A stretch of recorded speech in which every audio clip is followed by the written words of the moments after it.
Bonjour à toutes et à tous, aujourd'hui nous allons voir comment réaliser une webconférence au sein de votre salle Moodle à l'aide de l'outil BigBlueButton.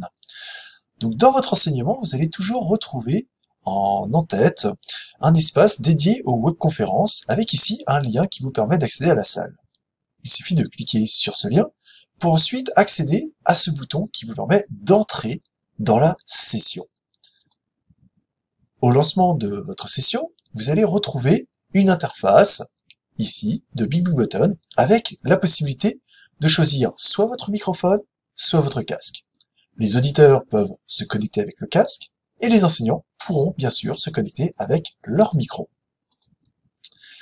Au moment où vous cliquez sur microphone, vous allez passer sur un test d'écho, et vous allez entendre tout simplement votre voix en écho au sein de votre casque.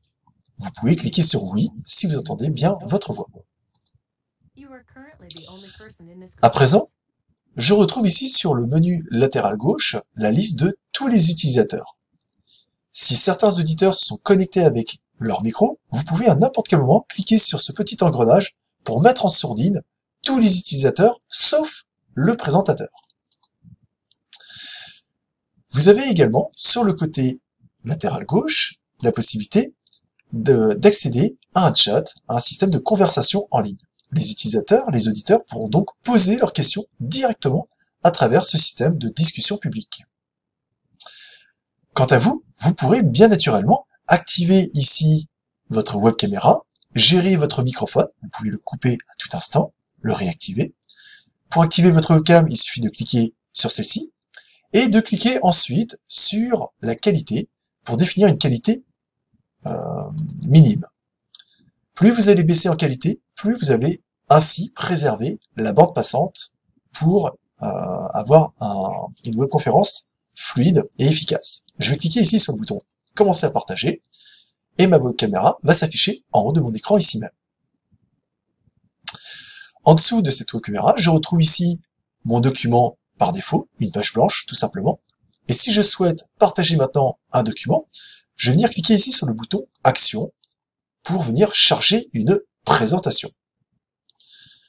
Je viens chercher mon fichier sur mon ordinateur, par exemple ici un petit fichier PDF.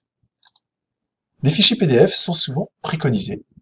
Voilà, donc là je viens de charger le document PDF et je vais maintenant cliquer sur le bouton « Télécharger ». À ce moment-là, mon fichier PDF va être converti. Il est possible, en amont de votre webconférence, d'accéder à cette salle et de charger plusieurs documents. Si vous avez chargé plusieurs documents, je vais le refaire une nouvelle fois, vous pouvez ensuite sélectionner le document que vous voulez afficher à travers ce petit bouton vert, tout simplement. Donc, si j'affiche ici le document PDF par défaut, je retrouve ma page blanche. Si je retourne sur charger une présentation, je peux maintenant accéder ici au nouveau document PDF, confirmer et retrouver mon document d'origine.